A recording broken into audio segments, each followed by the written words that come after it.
My name is Gabe Newell, and welcome to Half-Life Alyx. To say this product was a challenge would be an understatement. It's our first Half-Life title in over 10 years, and it's our first one in virtual reality. In addition to it being a great VR experience that still felt like a Half-Life game, we wanted Half-Life Alyx to serve players who've been waiting to find out what happens after Episode 2, and at the same time, provide an on-ramp to anyone who hasn't played a Half-Life game at all. Ultimately, whether we succeeded in any of that is up to you to decide. But hopefully, this commentary mode will give you some insight into the set of problems we faced and how we chose to tackle them. To listen to a commentary node, pick up the floating hologram of a radio headset in front of you and simply put it on your head. Once you're done listening to the commentary, you can take the radio headset off or simply put on the next one. Please let me know what you think. I can be reached at gaben@valvesoftware.com. While I'm unable to reply to all the emails I receive, I do read them all, and they're a critical part of the feedback we use to evaluate our work. Thanks, and have fun.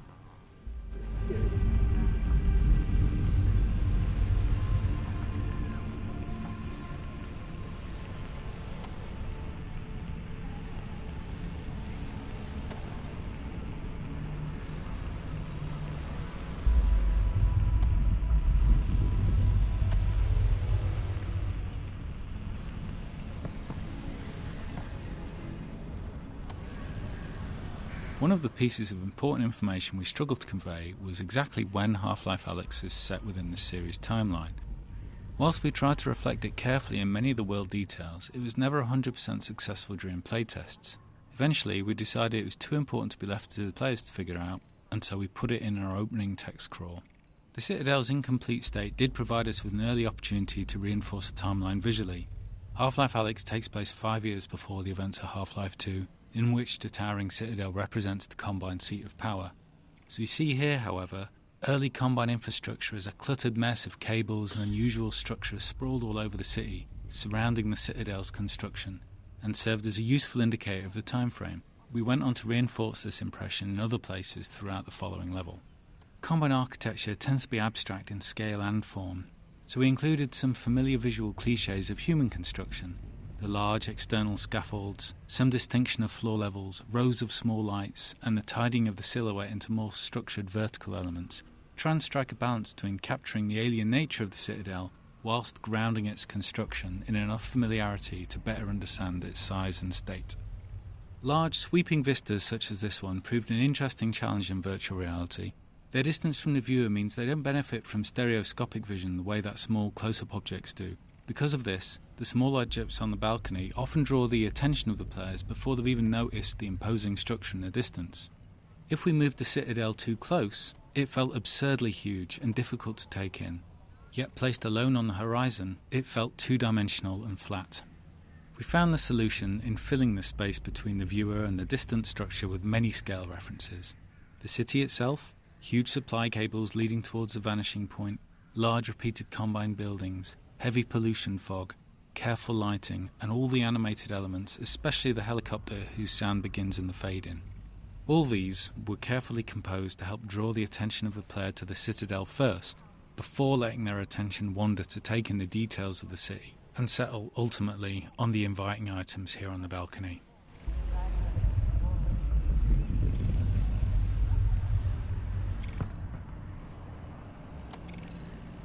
In these first areas of the game, we grappled a lot with the density and prioritization of the information we were conveying to the player. Playtesting showed us that players in VR were easily distracted, often due to better peripheral vision, such that they'd focus on one scene element while losing track of others. This was exacerbated in these first rooms because players were acclimatizing to being in VR, often for the first time. In addition, different players progress at different speeds. We saw some players spend 30 seconds on the opening balcony and others 30 minutes. As a result, we did a lot of iteration over the set of opening areas, each time changing what information we tried to convey and where. Initially, the video call from Eli took place in the later refuge room with the snarking camcorder, but players were often too engrossed in interacting with all of the detail in that room to pay attention to the conversation between Eli and Russell. We moved the video call out to the starting balcony, but there it distracted from the establishing shot of City 17 and the Citadel. It also came at a time when players were still figuring out core game elements like movement and hand interaction with the world. That collision made simple things hard, like when to show the player a movement tooltip if they immediately started the video call. Eventually, we settled on inserting the greenhouse between the starting balcony and the refuge, which allowed us to move the call to an area with a slightly obscured vista and fewer interactable objects. This avoided the distraction problems and ensured players were past the initial gameplay moments of figuring out their hardware and movement setup. It also had the bonus of allowing us to add further detail to the opening balcony and Alyx's refuge without fear of creating distractions from the video call.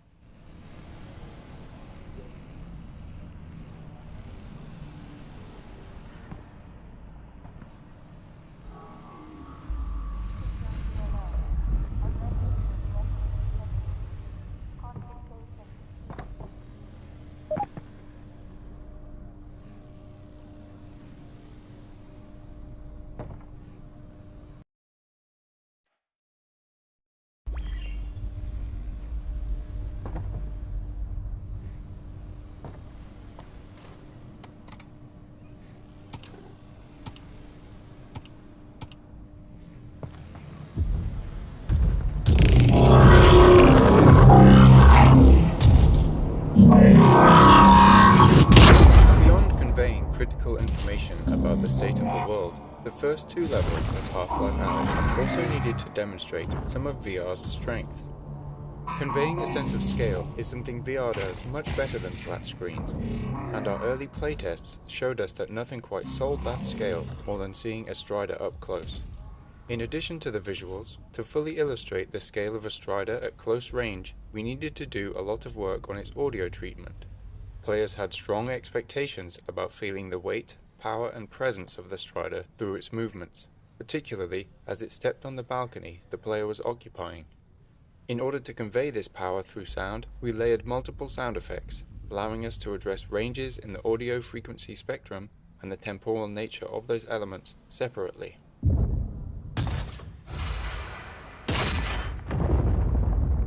We then combined those elements in the Source 2 audio engine to control them as one sound.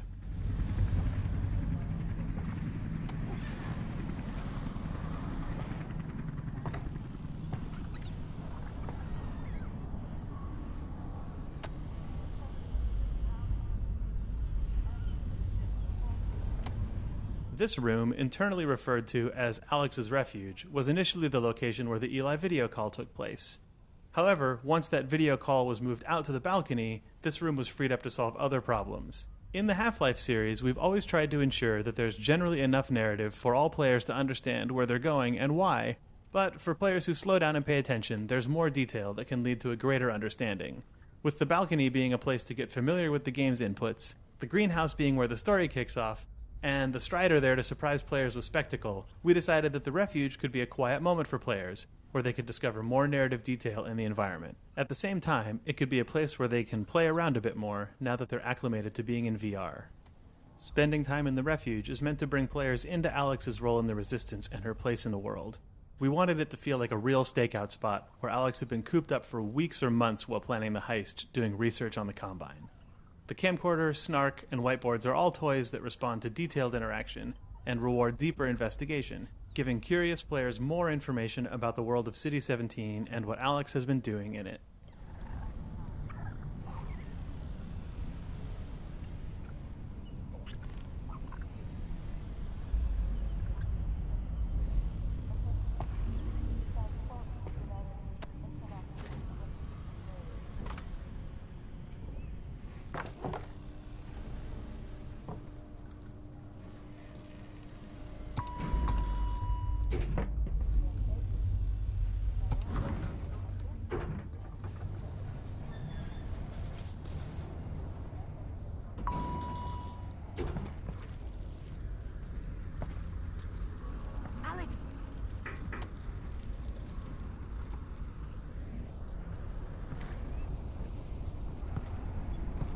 Alyx, are we good? Yep, they got the reactor. Easy peasy. I'm headed back to the safe house right now to meet Dad. Go! We'll be in touch. Stay safe. Alert! Ground unit. Invasive operation Critical pieces of information that we needed players to understand were simple to state, but not so easy to convey. That players were playing as Alyx Vance, not the Gordon Freeman they've played in all prior Half-Life games, and that Alyx is going to speak, unlike Gordon. These probably seem obvious to you now, but until we focused on them, it wasn't obvious to playtesters. Ensuring that everyone realized they were playing as Alyx was something we decided to hit with the biggest hammer we could, and named the product after her. But even with that, we were very careful in Eli's video call to ensure it's reinforced immediately. Olga, the character introduced here, was added to further drive it home by calling out when the player exits the elevator. Olga is the first character the player meets in person, and her dialogue here, and again ahead in the alley, is aimed at driving home the fact that she's conversing with the player, and that the disembodied female voice the player hears is Alyx speaking back. When we started Half-Life Alyx, we were very curious to find out how VR would impact our music design. The Half-Life series has always used music sparingly, often leaving the ambient sounds of the world to provide the audio background. But it is a tool we like to use to highlight moments where the world state has changed in some important way. In this case, that something's riled up the Combine. In our early playtests of this scene, without music, but with many of the other visual and audio elements represented, we found some players didn't understand that they should move along, and that others became distracted by the interactive objects in the laundry. We experimented with some very simple quote-unquote action music to communicate the changing of the Combine threat level, as well as the story's intention for Alyx to get to safety, and found that players were less likely to forget their quest and move towards their goal. The music was kept simple and cinematic sounding to allow it to blend with the purposely complementary background sounds and gently start to normalize. The remainder of this level is designed to continue informing the player about the world they're in, and to support the increase in the Combine's alertness. We also wanted detail to make the city feel alive, something that becomes much harder later on, once the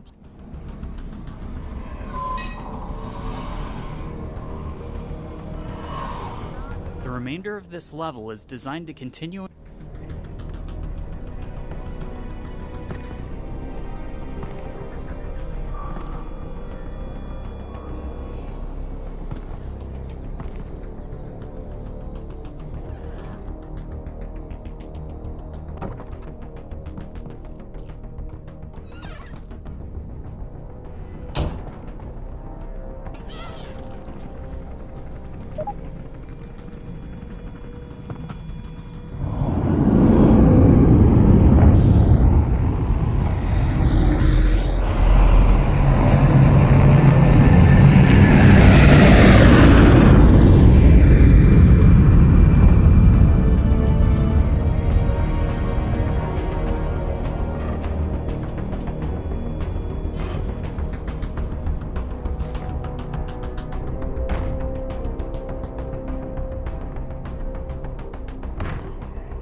Wait, I just live here.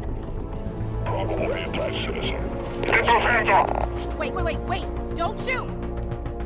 Area secure, bring him in.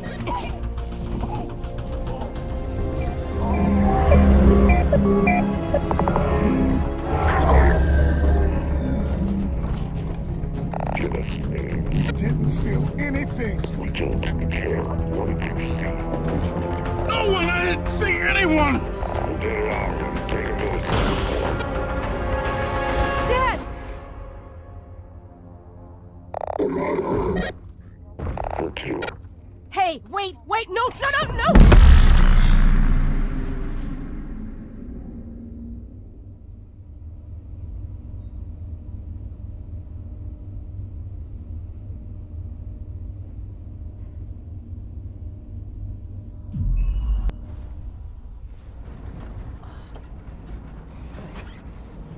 Where are you taking me? Where's my father? In order to limit the possibility of motion sickness that could be induced by moving the player in a vehicle, We initially wrote this scene to have Alex wake up after the van had already crashed. Players found this underwhelming, however, since the game seemed to be needlessly holding back an exciting moment that they could have experienced for themselves. Addressing this meant that we had to tackle the technical problem of moving the player comfortably in a vehicle. In this van, and in the train at the end of the map, you'll notice that the outside world is only visible through small windows.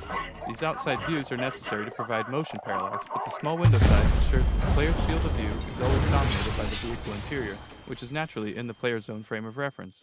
This greatly reduces the occurrence of motion sickness. Aside from the parallax of the outside world, we use animated lighting and careful sound design to produce the effect of riding in a vehicle.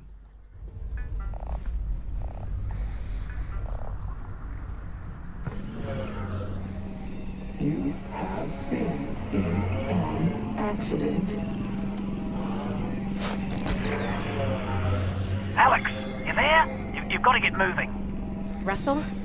I've been in an accident. I know! I caused it, so technically not an accident. You've got to get moving.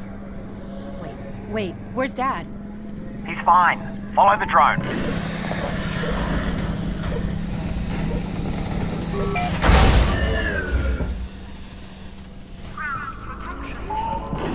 So, Dad's okay, right? Yeah, well, no. Where the last map was focused on conveying a lot of information about the world state to the player, this map is where we need to start the player's larger quest. That means the player must leave this map with an understanding of what's happened to Eli, and what they're going to do about it. The player also needs to meet Russell, so they have a face behind all the radio dialogue throughout the game. Finally, we need the player to collect the gravity gloves and the pistol and learn how to use them both. This is a daunting list. From experience, we know that if we cram all that into a single scene, players won't be able to remember more than a couple highlights. So this map's purpose is essentially narrative. One of the first steps the writing team took on this map was to flesh out a scene between Russell and Alex that covered all the dialogue we needed. Due to the fact the player is meeting Russell for the first time, and that there are a significant number of in-fiction events that Alex and Russell need to talk about, the scene ended up containing a lot of dialogue. We knew there was no way we could build a scene that long without boring the player, and the most important elements would be lost in the noise. One of the first tools we used to address this was the introduction of Russell's drone. It allowed us to take chunks of the dialogue from that original scene and deliver them throughout the area preceding the scene. This meant the scene itself could skip over the in-fiction preliminaries and get right to the critical goal delivery.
In addition to delivering narrative at a consumable pace, this map needed to continue communicating the state of the world outside of the quarantine zone. We also wanted players to understand when Half-Life Alyx takes place in the larger Half-Life timeline, and to see for themselves the massive scale of the Citadel under construction. The power of the Combine is embodied in their indifference towards humanity. They've conquered Earth with little effort and are now plundering it for their own ends. They've put a modicum of effort into their propaganda, but it's ultimately uncaring. Later in Half-Life 2, we see Breen's attempts to talk to humanity with more seriousness, but it's unclear whether that directive comes from the Combine or if it's just Breen's attempts to be useful to them. Meanwhile, the Combine construction is brutally efficient. The Citadel's pervasive feeder cables make no attempt to fit into the lives of the residents as the Combine drains the city of its power. Within this playground, a nostalgic nod to Half-Life 2, this enormous cable has been run right through the mural on the wall, demonstrating the Combine's total lack of interest in the history behind the city.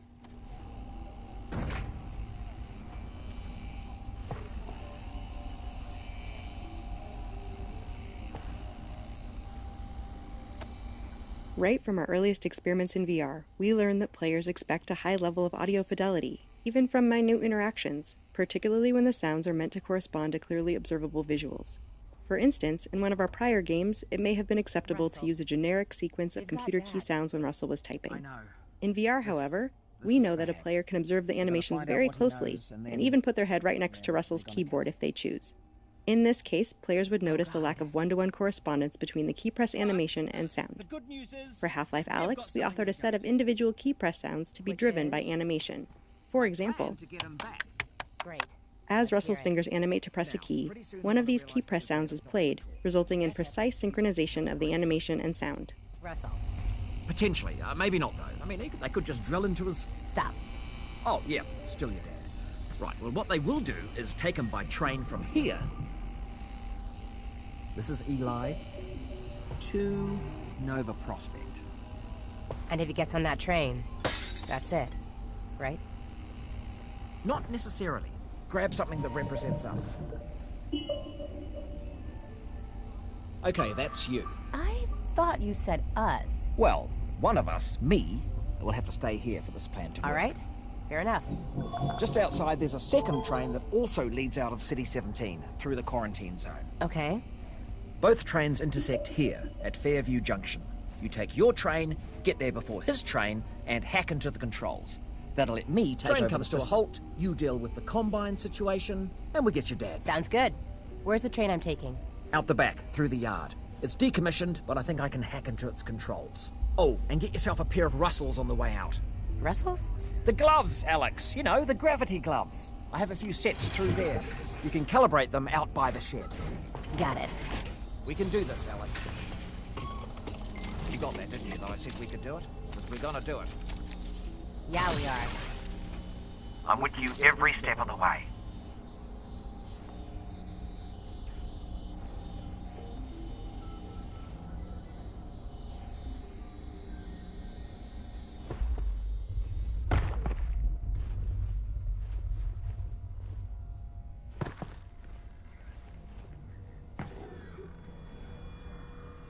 Alright, you know how this goes. There should be a bunch of junk down there. One frustration players may encounter in VR is having to physically bend down or reach out for objects in the virtual world, especially if they have limited real-world space. A common solution for this is to provide a way to bring objects to the player, instead of forcing the player to go to them. We knew this would be an important feature in Half-Life Alyx, with its sprawling levels and players' desire to explore every corner of the world. We didn't want this mechanic to feel too gamey or magical, so we decided to integrate it into the fiction of the game by making it a feature of the gravity gloves, which are a natural precursor to the gravity gun of Half-Life 2. This allowed us to present the mechanic as a real physical action that's enabled by a piece of in-fiction technology.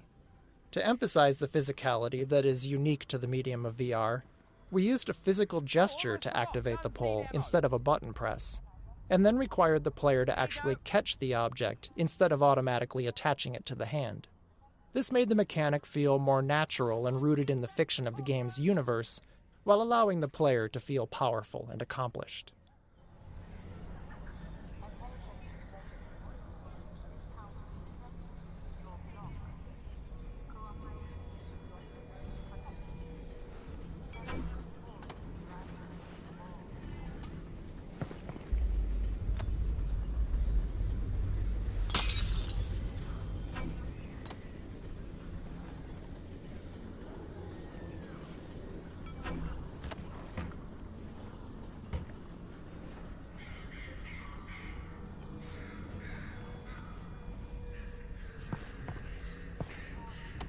When a player pulls an object with the gravity gloves, we use the game's physics engine to apply a launch force to that object with a trajectory that is partially influenced by the direction of the player's pull gesture. We set the object's launch velocity to result in a standard flight time from pull to catch, so the player can develop a rhythm that eventually becomes automatic. We want the object to arrive at the hand as reliably as possible, so after the initial launch we continually apply small impulse forces along the trajectory, represented by the white arrows. Those impulses help counter gravity and compensate for collisions with obstacles along the way, while continuously steering the object toward the hand, which is itself a moving target. A generous catch range and subtle haptic feedback when the object enters that range virtually guarantees that it will end up in the player's hand every time, even if their attention is focused elsewhere. One other benefit of implementing this with physics is that we didn't need to do custom handling for an object's size, mass, or inertia, and it automatically compensated for the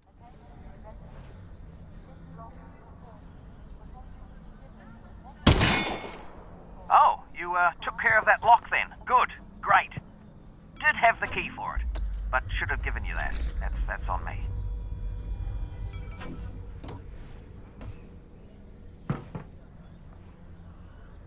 Alright, here we go. Next stop, Fairview Junction. Thanks, Russell. And good luck, Alex. Goodbye. Obviously, just to let you know, I am still here, though. I know.